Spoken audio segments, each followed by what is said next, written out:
Olá pessoal, bom dia. Eu sou o professor Rogério de Andrade Córdova. Estamos retomando as nossas conversas sobre a escola. No encontro passado, nós começamos falando de alguns problemas ligados à escola, tal como os meios de comunicação estão apresentando. Baixo rendimento dos alunos, conflitos professores com alunos, indisciplina, desinteresse, desmotivação. E a resposta que alguns setores vêm dando, com uma proposta da escola chamada cívico-militar. Eu criticava essa proposta, dizendo que essa é uma proposta que não atende aos interesses de uma verdadeira educação, que na verdade é uma violência pedagógica. Usei a expressão uma cloroquina, um faz de conta, um sucedâneo, e de acordo com os temas daquele momento, uma espécie de estupro pedagógico, um tema muito forte, mas é isso mesmo. E mostrava que o caminho era outro. E apresentei o exemplo do Colégio Clístenes, preocupado com uma escola onde os alunos e professores fossem bem-sucedidos, articulando sucesso e prazer. Como é que aquela escola foi pensada? Clístenes é um exemplo entre alguns outros. Infelizmente, não tantos quanto seriam desejáveis. Porque por razões que nós precisamos analisar, esses modelos bem-sucedidos não se tornam o padrão, não se tornam o paradigma das escolas. Esses exemplos surgem como exemplos esporádicos, experimentais, vencendo uma série de obstáculos de ordem legal, burocrática, administrativa, e tem enorme dificuldade de sobreviver. Estranhamente e curiosamente, por quê? Se a educação é um direito de todos e a escola foi feita para isso, por que a escola não funciona dessa maneira prazerosa e que leve ao sucesso de todos? Eu lembrava do caso da Escola da Ponte, em Portugal. Recomendava que as pessoas interessadas procurassem na internet mais informações sobre a Escola da Ponte,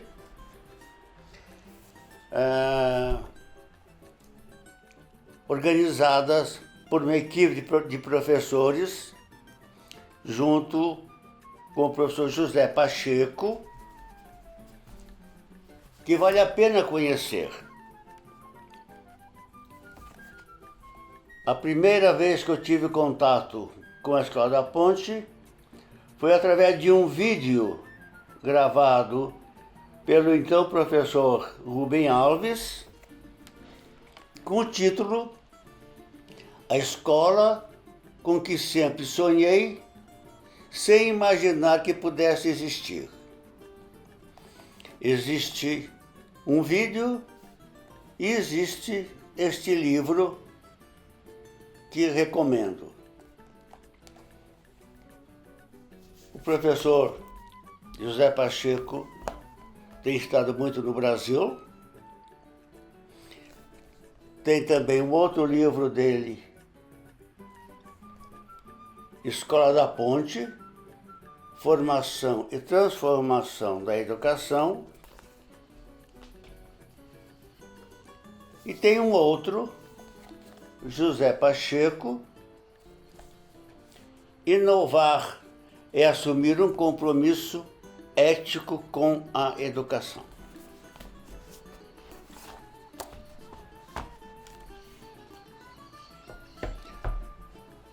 Bem, como entender o que acontece com a escola? O tema que eu estou desenvolvendo agora, aproveitando como um projeto nesse tempo de aposentadoria, revendo o que eu pesquisei durante tantas décadas, é a escola como instituição imaginária. Como surgiu a escola? Por que surgiu a escola? Para que surgiu a escola? Como a escola foi pensada? E uma das minhas preocupações com este trabalho e estas falas é atualizar aquilo que eu ensinei e ensinei de modo incompleto e inadequado. Porque aprendi de uma maneira incorreta e inadequada. Por que incorreta? Porque nos estudos de administração da educação que eu fiz, em boas e ilustres instituições, a administração da educação é pensada a partir da constituição das teorias de administração que se constituíram nos primeiros anos, os primeiros 15, 20 anos do século passado. Nós temos a obra de Frederick Taylor e temos a obra de Henri Fayol. Taylor, um engenheiro americano que trabalhava numa indústria metalúrgica. Henri Fayol, um engenheiro francês, engenheiro de Minas. Concomitante a eles, a gente pode situar a obra de Max Weber com a teoria da burocracia, como busca de racionalização das ações humanas. Ora, essas teorias desses autores surgem do século XIX para o século XX, porque corresponde a um momento de desenvolvimento do capitalismo, de grandes empresas que demandavam um refinamento das técnicas de gestão, na medida em que se constituíam as grandes empresas, os grandes empreendimentos industriais, comerciais. Os meus colegas e eu mesmo, e os professores que trabalharam, são todos unânimes em dizer que essas concepções não servem à escola. Taylor é impraticável. Fayol um pouco menos. Mas o que se coloca no lugar? Os nossos autores no Brasil, especialmente, tomaram Fayol como o exemplo. Fayol sintetizou a função administrativa como a função encarregada de planejar, organizar, coordenar, comandar e controlar as atividades de uma empresa.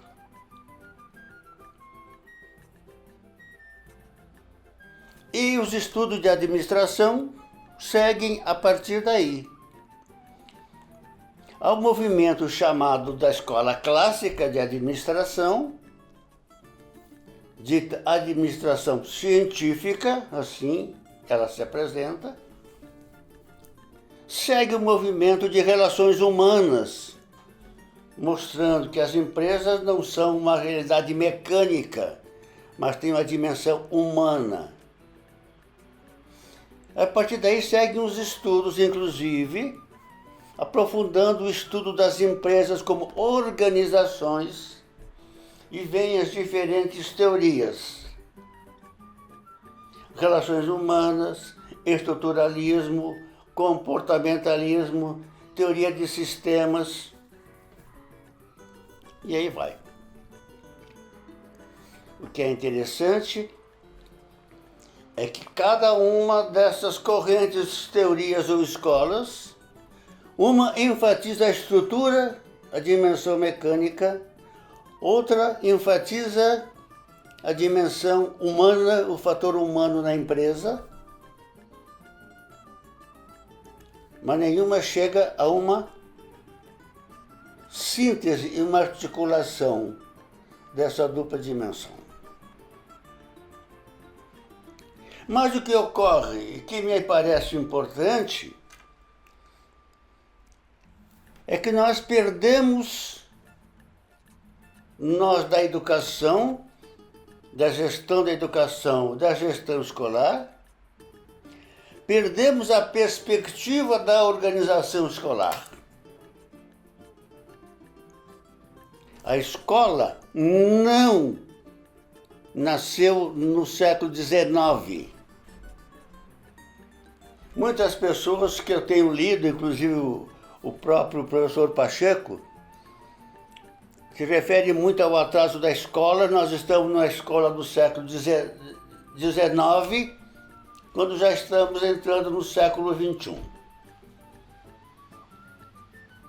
A minha leitura, a minha busca, diz que não. O problema é mais antigo. Nós estamos com uma escola do século XVI, XVII, porque foi lá que surgiu a escola moderna. A escola como tal é milenar. Pode-se dizer que provavelmente ela nasceu a partir da invenção da escrita. Era preciso um lugar e um tempo específico para repassar essa habilidade, essa técnica da escrita e da leitura para algumas pessoas responsáveis pela transmissão desse saber, dessa técnica da leitura e da escrita. Ela evoluiu, nós conhecemos a escola na Grécia. O termo escola vem do termo grego skolé, que quer dizer lazer, dando uma ideia do que era a escola na Grécia, que passa para os romanos, que desaparece com as invasões, mas é reconstituída depois pelos monges, por Carlos Magno, por volta do século VIII, fica com as escolas catedrais, mas escola para poucas pessoas, para clérigos. Não é escola universal. A escola universal, tal como chegou até nós, ela data da década de 20 do século XVI, 1520, 1530, estimulada por Lutero. Para ele, os cristãos deveriam ter acesso à Bíblia para conhecer a palavra de Deus e cuidar da sua salvação. Os fiéis deveriam ter acesso direto à palavra de Deus, sem intermediário dos padres, dos religiosos, que poderiam distorcer a imagem. A partir daí, para poder ler a Bíblia, era preciso aprender a ler. Para aprender a ler, era preciso que fossem criadas escolas. Lutero, então, estimula os príncipes alemães a construírem escolas para todas as crianças, meninos e meninas. Começa assim a história da escola moderna, que é a que nos interessa aqui. Decidida a criação da escola moderna, algumas questões se colocaram. Escola para quê? Para ensinar a ler, escrever e logo contar. E mais alguns elementos. Língua latina, língua grega, um pouco de história, um pouco de ciências naturais. Para quem? Para todo mundo. Onde? Em locais que fossem devidamente estruturados para isso, como bibliotecas. Por quem?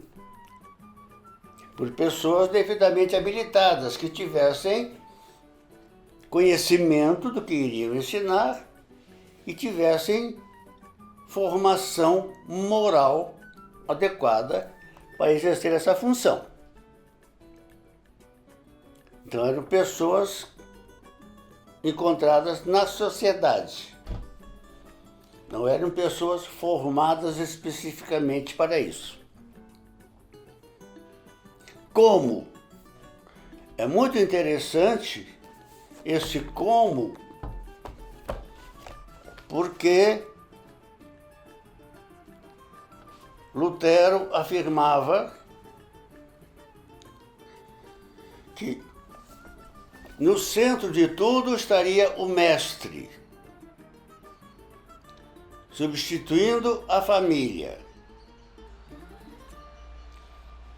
Esse mestre deveria ter um justo equilíbrio entre severidade e amor, já que, abre aspas, com o amor se obtém muito mais do que com o modo servil e a coerção. Na escola, não devia haver espaço para punições excessivas e para o estudo que não tenha uma motivação e uma finalidade precisas.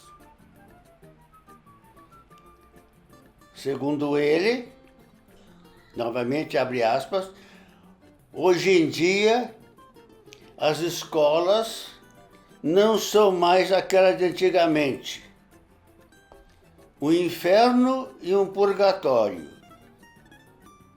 em que éramos atormentados com causalibus e temporalibus.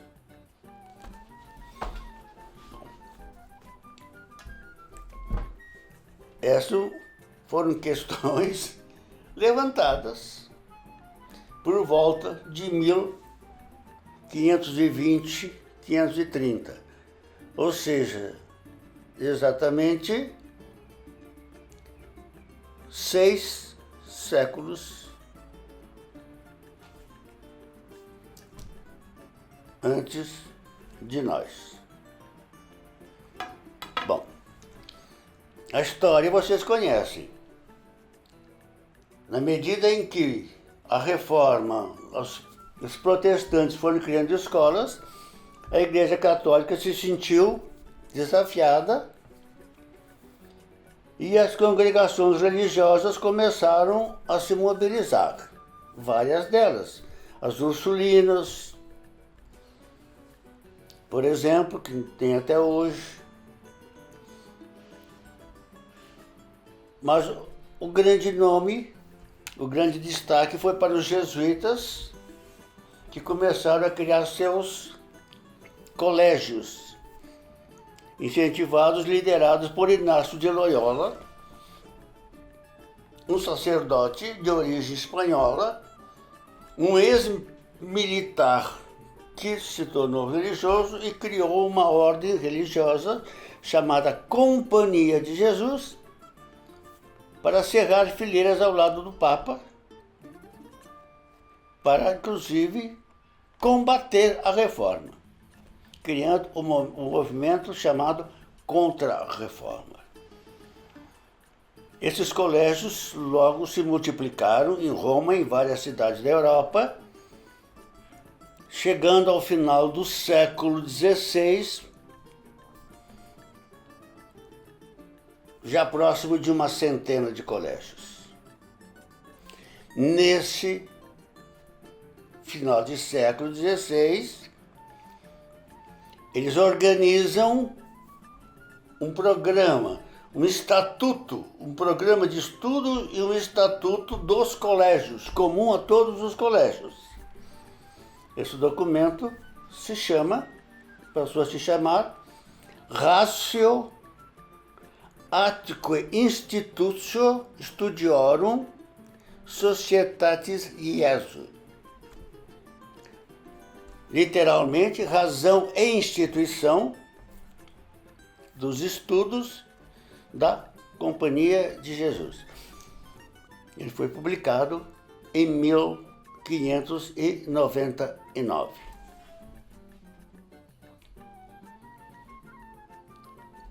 Esse é um documento muito importante que temos em vista, porque a educação escolar no Brasil chegou em 1549 pelos jesuítas, com o padre Manuel da Nóbrega, José de Anchieta e seus companheiros.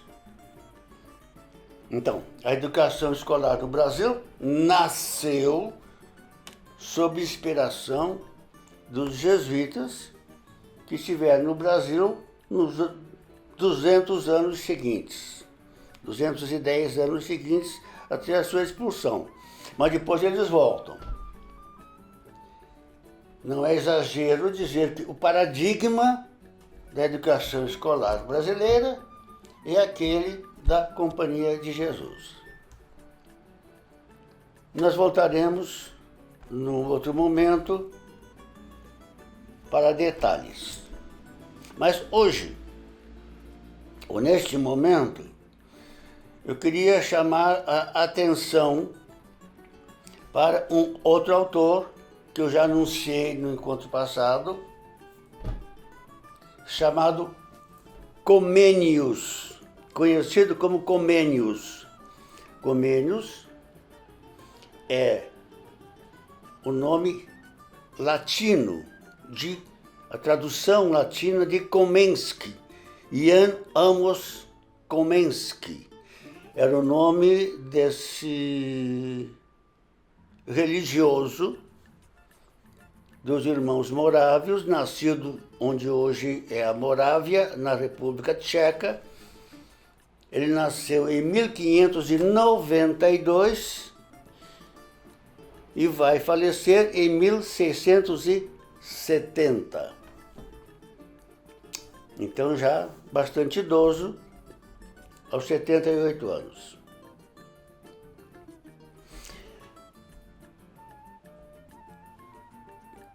Para entender a escola tal como chegou até nós não precisamos de Taylor e de Fayol.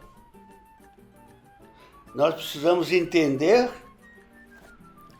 os jesuítas com a sua Ratio Studiorum,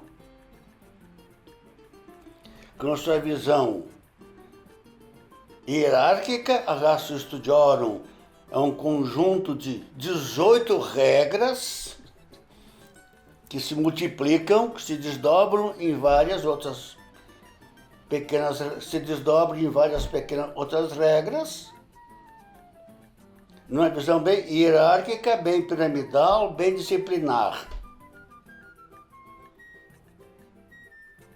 E nós vamos ver, precisamos analisar bem de perto a obra de Comênios,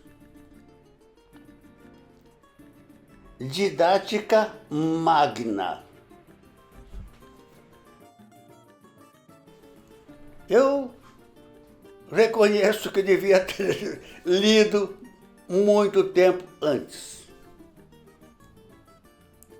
Não fiz porque realmente o rumo que tomaram os estudos, que os meus antecessores tomaram, não foi esse. Eles foram na administração de empresas e deixamos em segundo plano a história da pedagogia, a história da escolarização.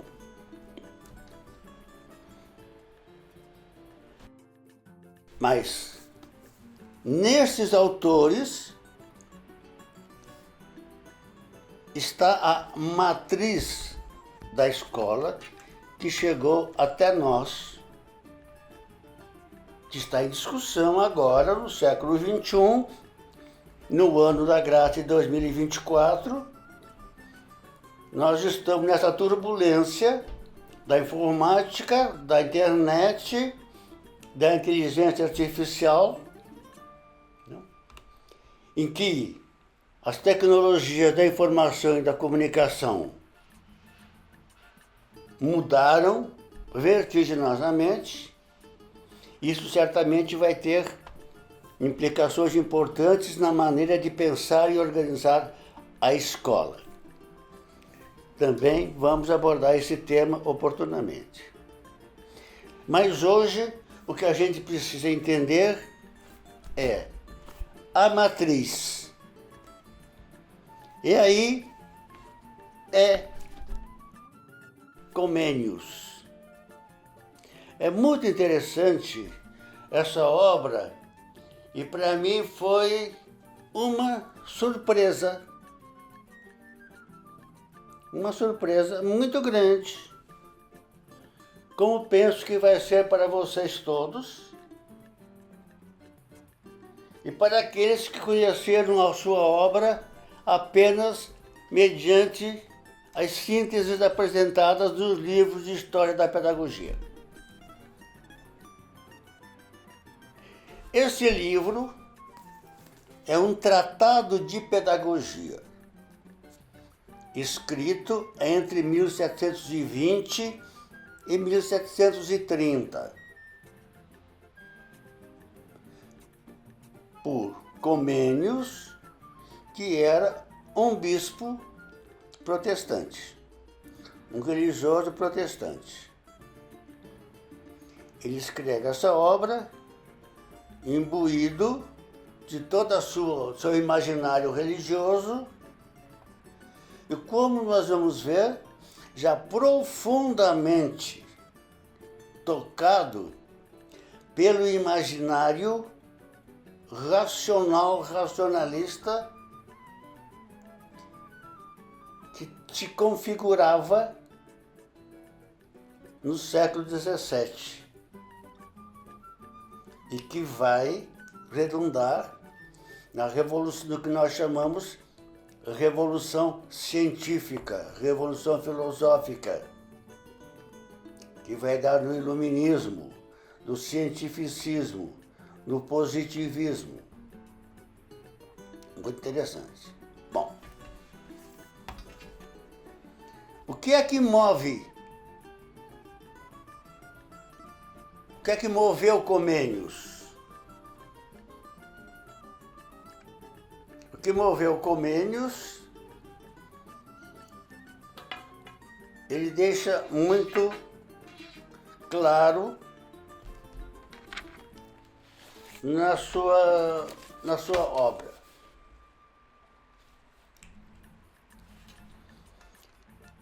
Vamos ver como ele apresenta o seu livro.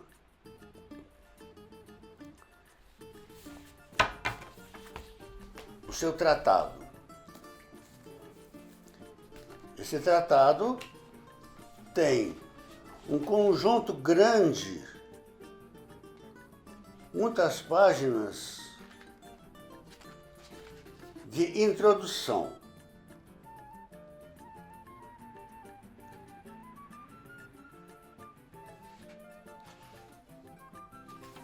A esta introdução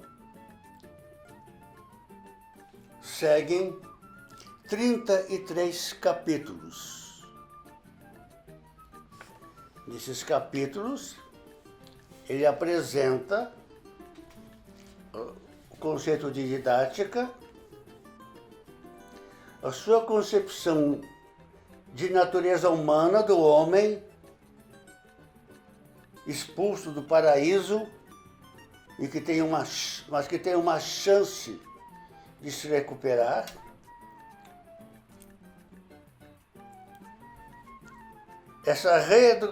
Essa recuperação do ser humano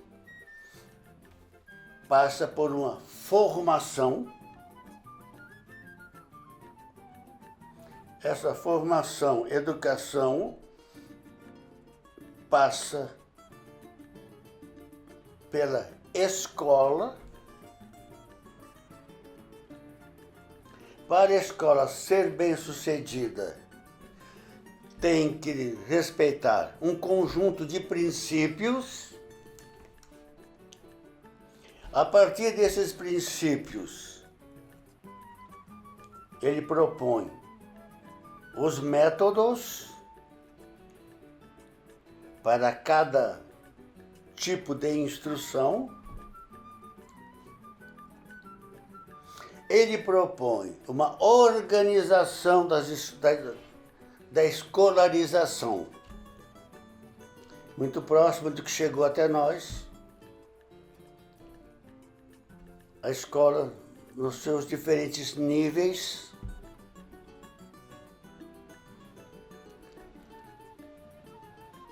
E, finalmente, ele chega à reforma da escola. Como deve ser a escola para que ela funcione adequadamente. E no último, capítulo 33, ele apresenta quais eram os requisitos que deveriam ser atendidos pelos príncipes, pelos homens de Estado, para que essa escola pudesse funcionar.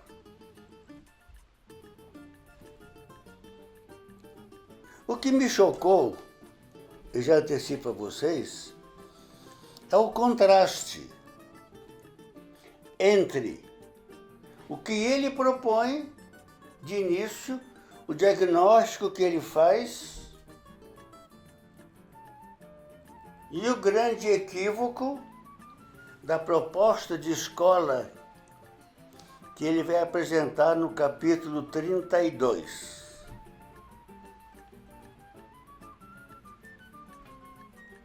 Vamos lá. Vamos começar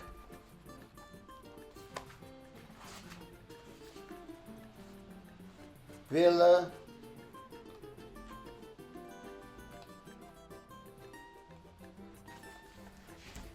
apresentação que ele faz. Didática magna. Vamos acompanhar atentamente. A didática magna, escreveu ele, mostra a arte universal de ensinar tudo a todos. Ou seja, o modo certo e excelente para criar em todas as comunidades, cidades e vilarejos escolas tais que a juventude dos dois sexos sem excluir ninguém, possa receber uma formação em letras, ser aprimorada nos costumes, educada para a piedade. Letras, costumes, piedade. Tais as finalidades da escola. E assim, nos primeiros anos da juventude, receba uma instrução sobre tudo que é da vida presente e futura. Ele era um religioso, de maneira sintética, agradável e sólida. Agradável e sólida. Ele continua. Os princípios de tudo o que se aconselha são extraídos da própria natureza das coisas. Extraídos da própria natureza das coisas. Primeiro, a verdade é demonstrada através de exemplos paralelos das artes mecânicas. Lembremos que nós estamos no século XVII, é o século de Galileu Galilei, é o século de Descartes, para citar dois nomes importantes, contemporâneos de Comênios. Segundo, então, são extraídos da própria natureza das coisas. Primeiro, a verdade demonstrada através de exemplos paralelos das artes mecânicas. Segundo, a ordem dos estudos disposta segundo anos, meses, dias e horas.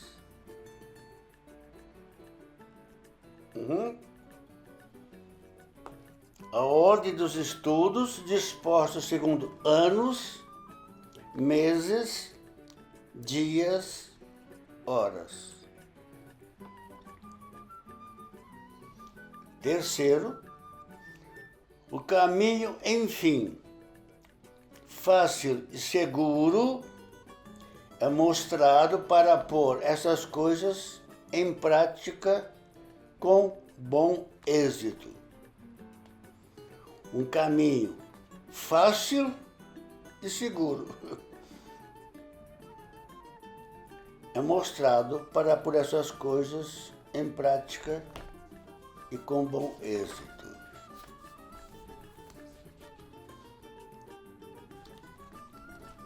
Continua. Que a proa e a popa da nossa didática sejam buscar e encontrar um método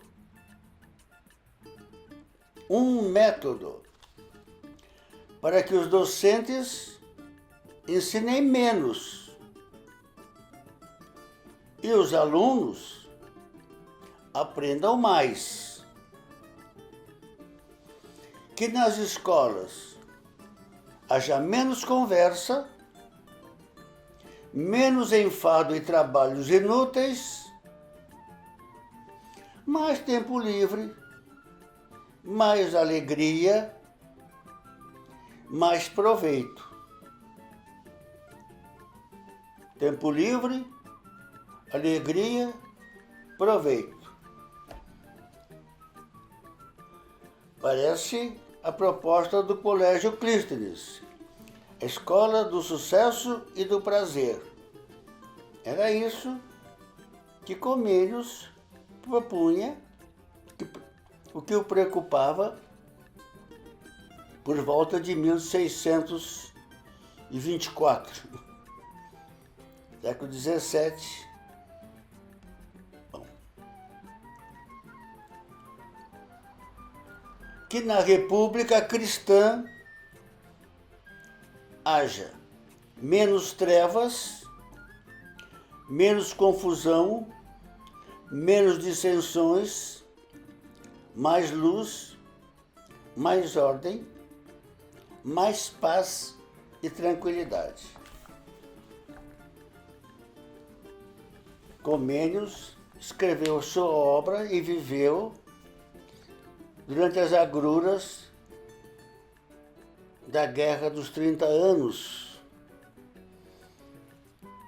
que torturou a Europa Ocidental, a Europa Central, exatamente nesse período, na disputa entre católicos e protestantes, como principal motivação. Bom,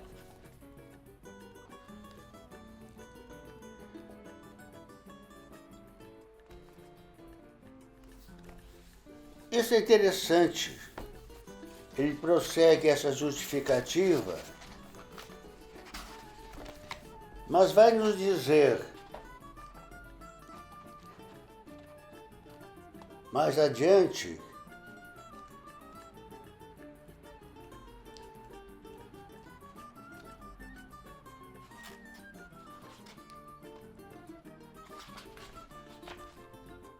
a importância, o porquê que a escola não estava funcionando.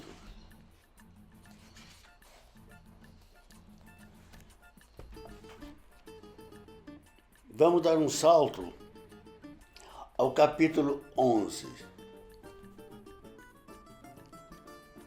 O que é que diz o capítulo 11? Até hoje, faltaram escolas que correspondessem perfeitamente a seus fins. 100 anos depois de Lutero e pouco menos depois dos jesuítas, está aqui um diagnóstico. Até hoje faltaram escolas que correspondessem perfeitamente a seus fins. Digo que corresponde a seus fins a escola que seja uma verdadeira oficina de homens, onde as mentes dos alunos sejam iluminadas pela luz do saber, para penetrar facilmente todas as coisas secretas e manifestas, onde os espíritos e suas paixões sejam encaminhadas para a harmonia universal das virtudes, e onde os corações ardam de amor pela divindade. Bom, então, todos deviam ser mandados às escolas cristãs para serem educados na verdadeira sabedoria e se habituarem aqui à vida celeste. O imaginário religioso era muito forte nele. Numa palavra, onde todos aprendam totalmente tudo. Onde todos aprendam totalmente tudo. Os conhecimentos, os comportamentos, que ele chama de virtudes, os costumes, e a religiosidade. Eram essas três dimensões da escola concebida por Comênios. Aí ele pergunta, até agora, qual escola se propôs a atingir tal perfeição?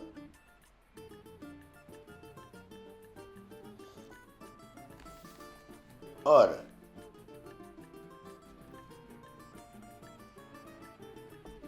para não parecer que ando à cata de ideias platônicas, ou que sonho com uma perfeição que não existe em lugar nenhum, nem talvez se possa esperar nesta vida, mostrarei com outro argumento que as escolas devem ser assim. Entretanto, ainda não são.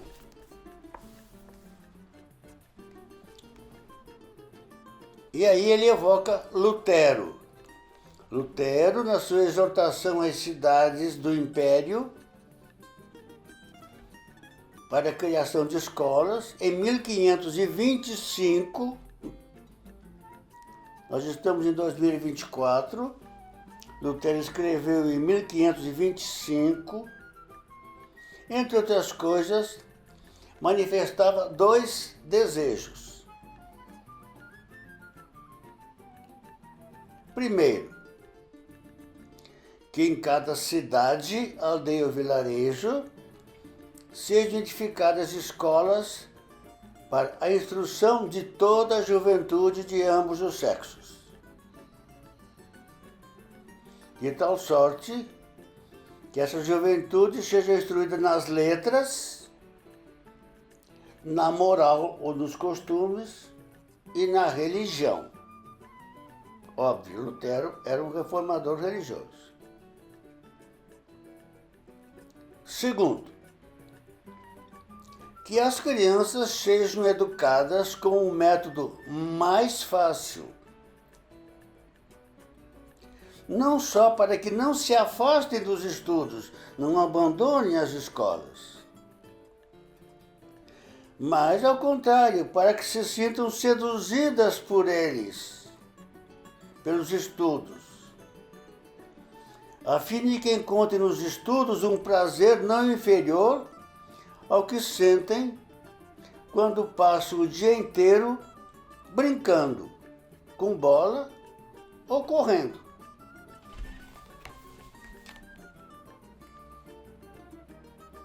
Lutero, em 1525, Comênios, em 1625, antecipavam o que os nossos colegas franceses pensaram no começo do século XXI. Uma escola do sucesso e do prazer.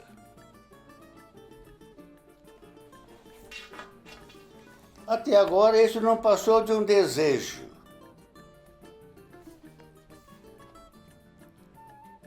Onde é que está a escola para todos?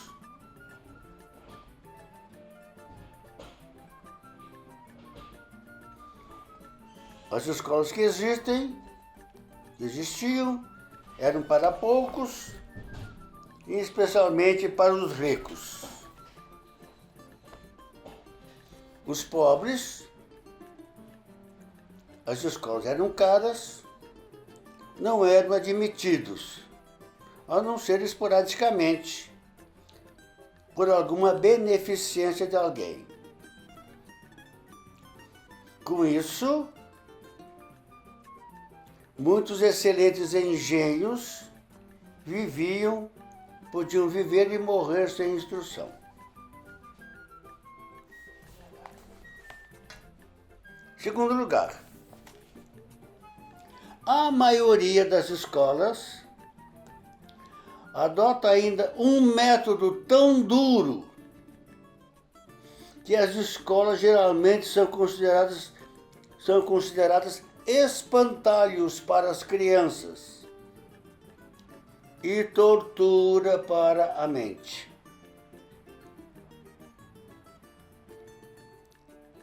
espantalhos para as crianças e tortura para as mentes. A maior parte dos alunos, enojada da cultura e dos livros, corre para as lojas dos artesãos ou para alguma outra ocupação.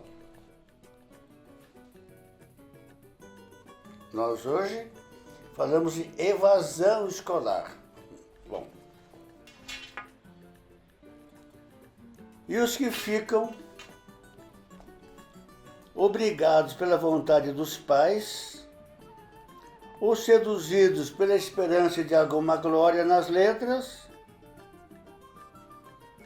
a esses não é ministrada uma cultura séria e inteligente, mas confusa e inútil, negligenciando-se exatamente aquilo que deveria ser, mas que tudo infundido nos espíritos, a piedade e a moralidade. A maioria que delas deveria sair como plácidos cordeiros, sai como asnos selvagens e mulos desbocados e petulantes. Em vez de índole propensa à virtude, adquirem apenas uma urbanidade artificiosa de costumes, uma espécie de roupagem exótica e aparatosa.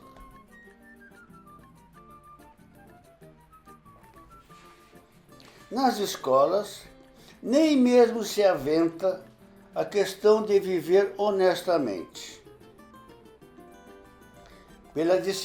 Pela dissoluta disciplina de todas as escolas, pelos costumes desregrados de todas as ordens, pelas constantes lamúrias de todos os homens piedosos e suas lágrimas. Daí ele pergunta: alguém ainda pode defender a condição das nossas escolas?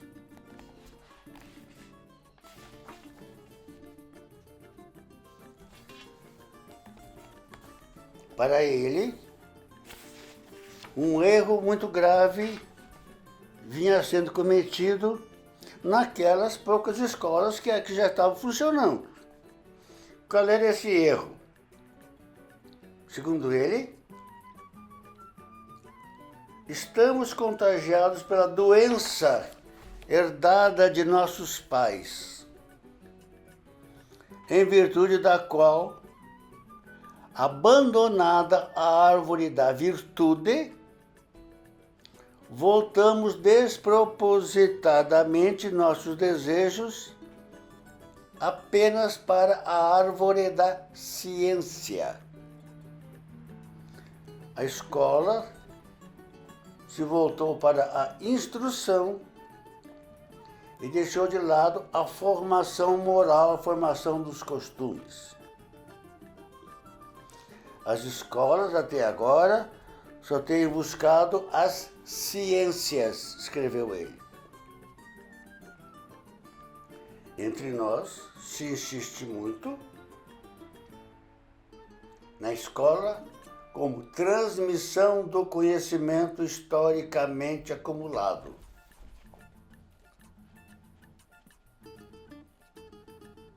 Com que todos nós concordamos.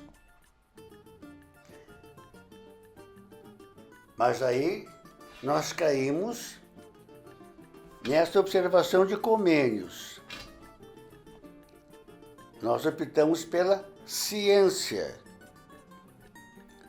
e deixamos de lado a preocupação com a virtude, com os costumes, com a convivência. Esse é um tema sobre o qual nós precisamos voltar a conversar. E essas escolas com que método? Assim, ele continua na sua crítica.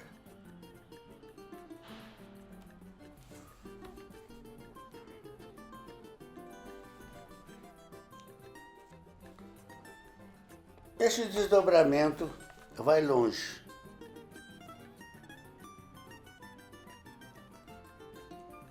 Nós vamos dar um salto agora do capítulo 11 da crítica à escola para o capítulo 32, já no final. Depois nós voltaremos a outras passagens deste tratado para procurar entender esse desfecho.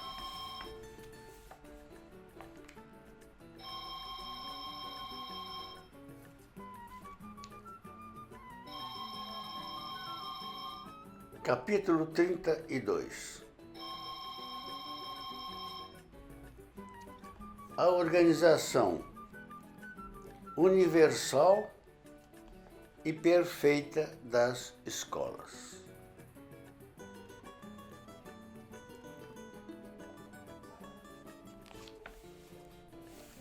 Falamos longamente sobre a necessidade e o modo de reformar as escolas.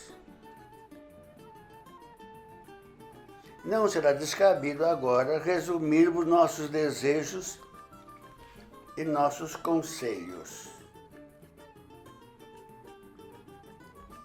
Bom, desejamos que o método de ensino seja levado a tal grau de perfeição que entre a forma de instrução comum até agora usada e a nova forma a ser empregada,